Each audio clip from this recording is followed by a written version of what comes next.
Aaron Russo explained their evil conspiracy in his interview with Alex Jones.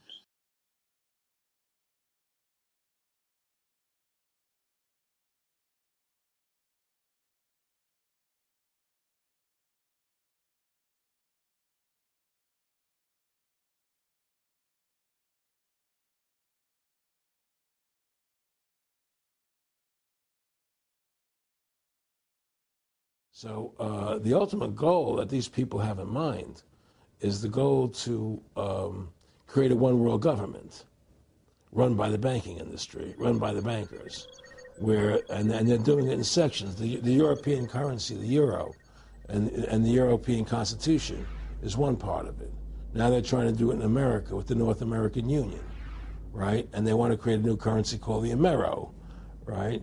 And the whole agenda is to create a one-world government where everybody has an RFID chip implanted in them. All money is to be in those chips, right? There'll be no more cash. And this is giving me straight from Rockefeller himself. This is what they want to accomplish. And all money will be in your chips. And so instead of having cash, anytime you have money in your chip, they can take out whatever they want to take out whenever they want to. If they say you owe us this much money in taxes, they just deduct it out of your chip digitally. Total control. Total control. And if you're like me or you, and you're protesting what they're doing, they can just turn off your chip. And you have nothing. You can't buy food. You can't do anything. It's total control of the people. And that chip's connected to a database that has your purchasing records, what you do, what everything, you sell. Everything is in there, you know? And so they want a one-world government controlled by them, everybody being chipped, all your money in those chips, and they control the chips, and they control people. And you become a slave. You become a serf to these people. That's their goal. That's their intentions. Eric, could you be specific about when you met Rockefeller, how it happened in these discussions? I met Rockefeller through a female attorney I knew who called me up one day and said, one of the Rockefellers would like to meet you. I had made a video called Mad as Hell, and he'd seen the video and wanted to meet me and knew I was running for governor of Nevada. So sure, I'd love to meet him. And I met him, and I liked him, and he was a very, very smart man. And we used to talk and share ideas and thoughts. And he's the one who told me 11 months before 9/11 ever happened that there was going to be an event. Never told me what the event was going to be, but there was going to be an event. And out of that event, we were going to invade Afghanistan to run pipelines from the Caspian Sea. We were going to invade Iraq, you know, to take over the oil fields, establish a base in the Middle East, and make it all part of the New World Order. And we go after Chavez in Venezuela. And sure enough, later, 9/11 happened. And I remember he was telling me how you're going to see soldiers looking in caves for people in Afghanistan and Pakistan and all these places. And there's going to be this war on terror, which is no real enemy. And the whole thing is a giant hoax, you know, but it's a way for the government to take over the American people. He told you it was going to be a hoax. Oh, yeah. Oh, yeah. There's no question. He says, there's going to be war on terror. And he's just laughing. There's no, who are we fighting? I mean, why do you think 9/11 happened and then nothing's happened since then? Do you think that our security is so great here that these people who pulled off 9/11 can't knock down another plane? Come on, it's ridiculous. 9/11 was done by people in our own government and our own banking system to perpetuate the fear of the American people into subordinating themselves to anything the government wants them to do. That's what it's about, and to create this war, this endless war on terror. And that's why and that was the first lie. And the next lie was going into Iraq, you know, to get Saddam Hussein out with his weapons of mass destruction. That was the next lie. Now, specifically, this was a little over 6 years ago? This was 11 months before 9/11. Yeah. And Nick Rockefeller, who's a lawyer, he's become your friend over the previous years, and he's saying to you that there's going to be this big event, and then out of that we're going to have a war on terror, and it's just going to go on and on. Right. An endless war on terror without any real enemy. That you can never, so you can never define a winner. And did he say that it's going to be perfect because you can't define an enemy? It just goes on? Yeah, because you can't define a winner. There's no one who's going to beat, so it goes on and on forever. And they can do whatever they want. They scare the hell out of the American public. Look, this whole war on terror is a fraud. It's a farce. It's very difficult to say it out loud because people are intimidated against saying it. Because if you say it, they want to make you into a nutcase. The truth has to come out. That's why I'm doing this interview. The fact of the matter happens to be that the whole war on terror is a fraud. It's a farce. Yeah, there's a war going on in Iraq because we invaded Iraq. And people are over there fighting, you know. But the war on terror, it's a joke, you know. And until we discover what really happened on 9/11 and who was responsible for 9/11, because that's where the war on terror emanates from. That's where it comes from. It was 9/11 that allowed this war on terror to begin. And until we get to the bottom root of 9/11, the truth of 9/11, we'll never know about the war on terror. Aaron, you said that he was, and I think it's important, and I know this about the Rockefellers from Dr. Dennis Cuddy and many others who literally, you'll be 20 years old in a lunch line at college, and it was David Rockefeller. And here's here, I mean, they're experts at recruiting and getting what they call players, and that clearly he was, I mean, I want to make it specific and just get you to reiterate what you said last night about you got 30% of the vote, you were having an effect, you made mad as hell, they knew that you'd started the Constitution Party, Yeah. They knew that you were somebody who was taking action and getting things done, you'd already made some big films, had a lot of other successes, Right. So they were trying to recruit you, and didn't it come down to the point of, hey, we are here to recruit you, and don't worry, your chip's going to say, don't mess with us, you know, this guy's don't touch. Yeah, yes, that did happen. I was definitely being recruited, but it's more subtle than that. Well, in your words, just go through the process, and then what he said. Well, what it is remember, we were friends, and we used to go to my house a lot. We'd have dinner, we'd talk, and he'd tell me about business investments, how you get involved in, you know, or they would help me with this business investment or that business investment. And was I interested in joining the Council on Foreign Relations? You know, I would have to get a letter to join them, but was I interested in that? And, you know, just stuff, you know, leading you on.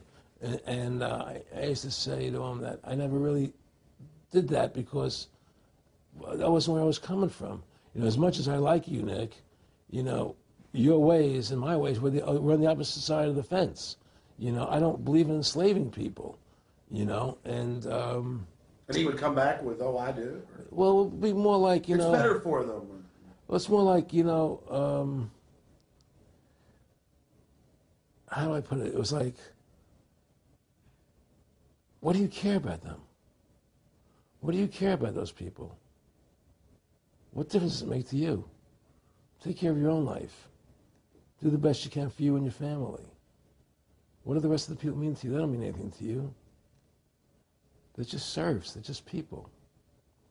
You know, it was just a lack of caring, you know, and that's just not who I was. It was just sort of like cold, you know. It was just like cold, you know. And I used to say to him, what's the point of all this? You have all the money in the world you need. You have all the power you need. What's the point? You know, what's the end goal? And he said the end goal is to get everybody chipped, to control the whole society, to have the bankers, the elite people, you know, the bankers and some governor controlling the world. And I said, do all the people in the Council on Foreign Relations believe this way you do? He said, no. You know, most of them believe they're doing the right thing. A lot of them believe it's better off being socialistic. You know, we have to convince people that socialism is really capitalism. Because America is becoming a socialist country. It's a communist country today. Well, one of the things they told me was that he was at the house one night, and he would talk, and he started laughing. He said, Aaron, what do you think women's liberation was about? And I said, I had pretty conventional thinking about it at that point. I said, I think it's about women having the right to work, getting equal pay with men, just like they won the right to vote, you know? And he started to laugh. He said, you're an idiot. And I said, why am I an idiot? He said, let me tell you what that was about. We, the Rockefellers, funded that. We funded women's lib, you know? And we're the ones who got all over the newspapers and television, the Rockefeller Foundation. He says, and you want to know why? He says, there were two primary reasons. And they were, one reason was we couldn't tax half the population before women's lib. And the second reason was, now we get the kids in school at an early age. We can indoctrinate the kids how to think, which breaks up their family. The kids start looking at the state as the family, as the school, as the officials, as their family, not as the parents teaching them. And so those are the two primary reasons for women's lib, which I thought up to that point was a noble thing. You know, when I saw their intentions behind it, where they were coming from when they created it, the thought of it, I saw the evil behind what I thought was a noble venture. The following is the famous quote from J. Edgar Hoover. "The individual is handicapped by coming face to face with a conspiracy so monstrous he cannot believe it exists. The American mind simply has not come to a realization of the evil which has been introduced into our midst. It rejects even the assumption that human creatures could espouse a philosophy which must ultimately destroy all that is good and decent." Churchill stated, "Men occasionally stumble over the truth, but most of them pick themselves up and hurry off as if nothing ever happened." What are you trying to do here, Ella? I'm doing my job. Do you have any idea of the shitstorm you've gotten me into? We're just trying to get to the truth. I get it. But what you need to remember is that there's what people want to hear, there's what people want to believe, there's everything else, then there's the truth. And since when is that okay? I can't even believe you're saying this to me. The truth means responsibility, Arnie. Exactly, which is why everyone dreads it.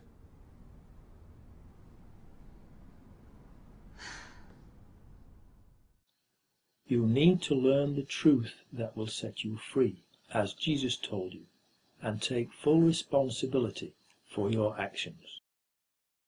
The King of Kings Bible, John, chapter 8, verses 22 and 23. Then said Jesus to those Jews which believed him, If ye continue in my word, then are ye my disciples indeed.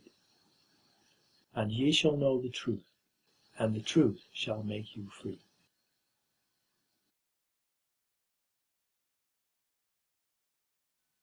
What would happen if the banksters and their puppet bought and paid for traitorous politicians declared war and nobody turned up? Or instead arrested the politicians and declared peace? Hermann Goering stated at the Nuremberg trials, "Naturally, the common people don't want war, neither in Russia, nor in England, nor for that matter in Germany. That is understood. But, after all, it is the leaders of the country who determine the policy, and it is always a simple matter to drag the people along, whether it is a democracy, or a fascist dictatorship, or a parliament, or a communist dictatorship. Voice or no voice, the people can always be brought to the bidding of the leaders. That is easy.